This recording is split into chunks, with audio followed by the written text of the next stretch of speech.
Good morning. It's going to come back soon. Our kids are like going off to Israel. And Right. Okay. All right.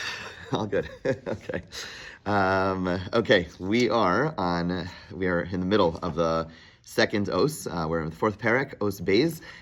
We're at the words uviyos shegazar ha'adon baruch hu. Okay, so we spoke about the body, we spoke about the soul, the impact that the way they are impacted in this world where there is a distance from God. And then he writes like this: uviyos shegazar adon baruch hu sharkava zo shel gufa adam uvinishmasa lo tzipar la'olam. Since God decreed that body and soul will never be, or are not going to be separated forever. Perish, meaning, kiper hamavsa, because the separation that takes place at death, where the soul separates from the body, eno elo davar lefisha. It is something which is only temporary, ad tchias hamesim, until the resurrection of the dead.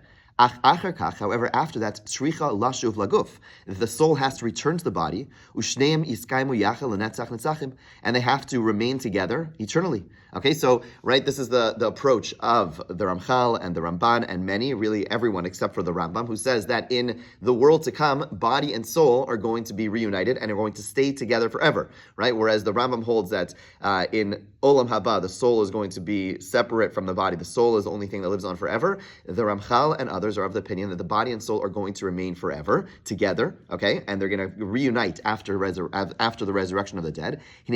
Because of that, it's necessary the soul has to work hard and strengthen itself. And it has to go ahead and weaken the force of the dark materialistic elements, to the point that the body is not dark anymore. To the point that the body is able to go ahead and be so elevated that it's able to benefit from that spiritual light. Instead of the darkness and lowliness that was drawing and pulling the soul down initially. So what he's saying is as follows. If it was so, bless you, if it was so that the soul at some point is going to separate from the body and then remain distinct. Okay, then what you need to do is play the waiting game, right? If at the end of the day they're going to separate, okay, so you wait 10 years, 20 years, 100 years, 200 years, whatever, and then eventually they're going to be separate. Okay, fine, so you just have to wait. But he says it's not like that. The body and soul are going to be reunited. They're stuck forever. If they're stuck forever, you can't just wait. You have to do something about it. You have to you're just stuck over here. So it's critical that the soul is constantly working on the body to elevate the body, to bring the body to a point where it's no longer in its own dark space and bring the soul down, but the contrary, to the point where the soul is in a brilliant light space and it's also bringing the body up. It's critical to do that because you're stuck in the situation forever. So to just wait is very often the real suggestion in many situations is, in an uncomfortable situation, wait. 10 days, 2 days, a month, whatever. But you can't wait if you're stuck in eternity. And therefore, it's critical that the soul is acting on the body.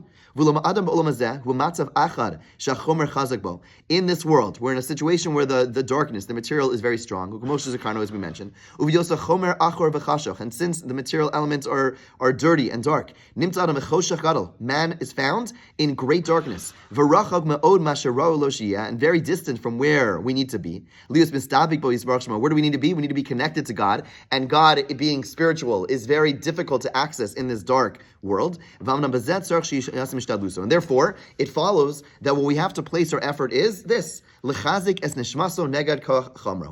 strengthen the soul against the physical, and therefore to better our situation, to bring ourselves up, to elevate ourselves up to the right state. In other words, we live, so basically he's concluding this passage where he's acknowledging the body, again, we're stuck, and therefore you cannot just simply wait it out. And what are we stuck in? We're stuck in a situation where we are very distant from God, and even our soul, our spiritual soul, is very distant from God, and therefore it's incumbent upon us to struggle, to push ourselves, to try to get past that physicality, to try to get past that darkness, and to be able to access God. It's not something which is going to come naturally. We can't just sit there and people so often, I just want to feel spiritual. It doesn't work that way.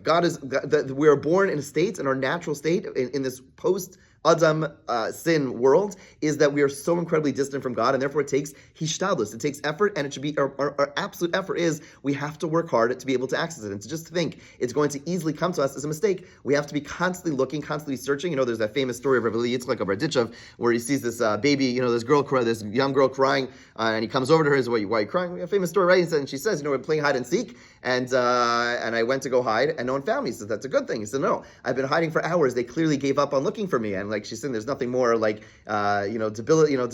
depressing and crushing, like no one cares about her anymore. She's like, she's sitting there, I'm hiding, and I realize no one's looking for me.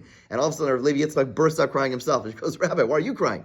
He says, I know someone else who also was hiding and was waiting for people to look for him, and everyone stopped looking for him. And that's Hashem. Hashem hid himself in this world, and the only way we're able to access him is we're constantly searching.